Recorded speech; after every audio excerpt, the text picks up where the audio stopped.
Bonjour tout le monde et bienvenue sur cette première vidéo d'une série que je vais faire sur de l'analyse technique de crypto-monnaie. Si vous vous posez la question de comment fonctionne une crypto-monnaie, qu'est-ce qu'une crypto-monnaie et toute la technologie de la blockchain qui repose dessus, etc. Si ça vous intéresse et que vous souhaitez en apprendre plus, malheureusement ça ne va pas être ici. Ici, on va surtout parler d'analyse technique. Et la question que vous vous posez probablement, c'est qu'est-ce que l'analyse technique? Je vais essayer de vous prendre un exemple tout bête. Je vois beaucoup de personnes qui se lancent sur le marché des cryptos et juste achètent une crypto et se disent bon bah si ça monte tant mieux, si ça diminue tant pis. C'est un peu du 50-50. Pour eux, le marché des crypto-monnaies, c'est un peu comme le casino. Ils jouent à la roulette constamment et ça, c'est bien évidemment une mauvaise manière de se lancer dans les crypto-monnaies. D'où l'utilité de l'analyse technique. L'idée c'est ça, c'est de prévoir au mieux ce qui va se passer après. Et pour ce faire, on va essayer d'employer tout un tas d'indicateurs, tout un tas de techniques, de technologies, etc. etc. Et surtout, le plus important dans l'analyse technique, c'est aussi une question d'expérience. C'est-à-dire que j'ai envie de vous dire, c'est comme les maths, plus vous faites, plus vous exercez, plus vous y arrivez. Si je vous fais cette vidéo, c'est-à-dire l'épisode 0 de cette série, c'est parce qu'il y a tout un tas de choses à savoir en fait sur le marché des crypto-monnaies, sur l'analyse technique, etc. etc.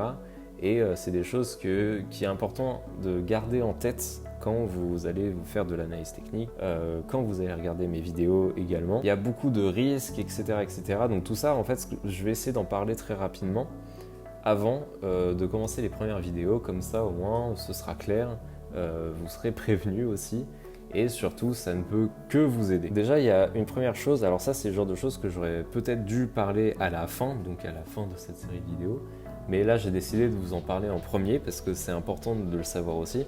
C'est que tout ce qui est analyse technique, ça se rapproche un peu du vaudouisme, parce que c'est quelque chose qui est assez compliqué, qui est assez hasardeuse par moment, mais en fait vous allez vous rendre compte que après, si vous souhaitez aller plus loin dans ces analyses, vous allez commencer à tomber sur des choses qui sont vraiment tirées par les cheveux, des choses où vous vous dites mais jamais ça passe.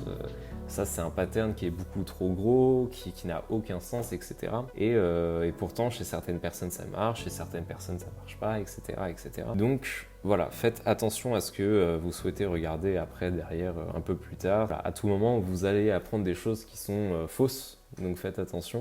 On va pas traiter de ça aujourd'hui parce que en fait dans cette série de vidéos on va vraiment apprendre les bases, c'est-à-dire des choses qui vont être compréhensibles d'un point de vue. C'est souvent en fait avec des sortes de mécanismes psychologiques. Surtout dans le marché des crypto-monnaies, parce que le marché des crypto-monnaies est un marché qui va être accessible pour des gens comme moi, comme vous, pour la plupart des gens qui ne s'y connaissent pas forcément. Mais moi, je connais beaucoup de personnes qui sont sur le marché des cryptos et qui ne connaissent pas. Et le fait qu'il y ait beaucoup de personnes comme ça, vous allez voir qu'il y aura beaucoup de biais psychologiques qui vont s'appliquer. On verra tout ça en fait dans cette série de vidéos, ça va être assez marrant. Tout ça pour vous dire que si vous souhaitez aller plus loin derrière, faites attention à ce que vous regardez. Dans tous les cas, là aujourd'hui, dans cette vidéo, on va apprendre la base de la base de la base. Je ne vais pas trop rentrer dans les détails, je vais juste vous montrer ce qui me semble pour moi important. Autre point aussi très important, c'est que ce n'est pas de l'argent facile. Beaucoup de personnes pensent ça. Déjà, ça va énormément dépendre de qu'est-ce que vous faites en fait sur les cryptos. Ça dépend également du projet. Il y a des gens qui perdent littéralement toute leur économie dans les cryptos, mais en fait, en règle générale, ça se passe bien, mais voilà, faut pas s'attendre à ce que ce soit si facile que ça, parce que ça, c'est pas vrai. De l'argent facile, j'ai envie de vous dire, ça n'existe pas. L'analyse technique en lui-même, c'est un travail, il y a des gens qui vivent de ça, et même pour être franc, parmi vous, il y en a sans doute des gens qui vont faire un jour des x2 ou x3 sur des cryptos, etc. Ce sera formidable pour vous, mais même là, faut pas vous dire que ça y est, vous avez tout compris au marché, vous avez tout compris à l'analyse technique, vous êtes le meilleur, parce que vous êtes ni le premier ni le dernier. Parmi les personnes que je connais, à qui je vais sans doute vous montrer cette vidéo, si vous vous lancez derrière, j'en suis persuadé que la plupart d'entre vous feront un jour des x2 ou des x3. Donc dans ce cas-là, ce serait formidable. Mais voilà, faut pas prendre le marché comme acquis, faut pas considérer que c'est de l'argent facile. Avant-dernier point qui va être très important, et c'est sans doute le plus important de toutes les choses que je voulais vous dire avant, mettez que de l'argent que vous êtes prêt à perdre. Et je sais très bien ce que vous allez me dire, c'est que perdre de l'argent, ça fait mal. Ça fait mal pour tout le monde, mais moi, perdre de l'argent, ça m'ennuierait, c'est sûr. Mais ce que je veux dire, c'est que à titre personnel, l'argent que j'ai mis dans les cryptos, c'est de l'argent dont j'avais pas besoin. c'est pas de l'argent qui allait être décisif pour me nourrir ce mois-ci ou des choses comme ça. Donc tout ça, c'est les points que je voulais vous dire pour que vous fassiez attention, etc. C'est des points qui sont primordiaux à avoir en tête lorsque vous êtes sur le marché des cryptos.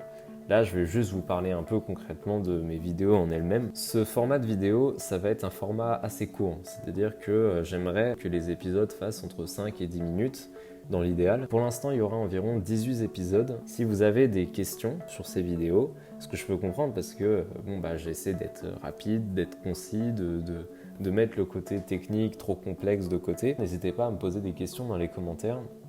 Ce que je ferai, c'est que soit j'essaierai de vous répondre en commentaire même, si c'est une question très précise, il n'y a pas de souci, vraiment, ça me fait plaisir.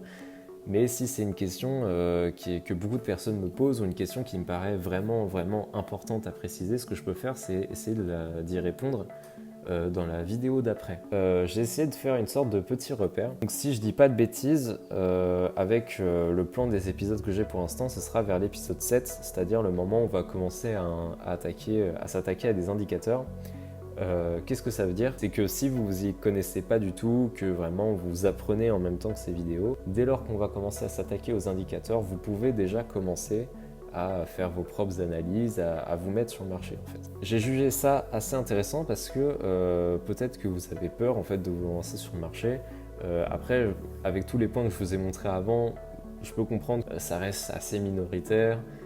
Normalement ça devrait bien se passer si vous jouez plutôt sur le long terme. Donc je pense que j'ai fait le point à peu près, j'ai fait le tour de tout ce que je voulais dire. L'épisode 1 il sera hyper chiant. Je vais essayer de voir avec vous comment lire un graphique et je vais aussi vous apprendre quelques définitions. Et normalement dès qu'on aura terminé cet épisode, on va commencer à rentrer dans la partie un peu plus intéressante, etc., etc. Donc voilà, je vous retrouve pour la prochaine fois sur du coup l'épisode 1 qui va se baser sur tout ce qui est lecture et définition, et merci beaucoup.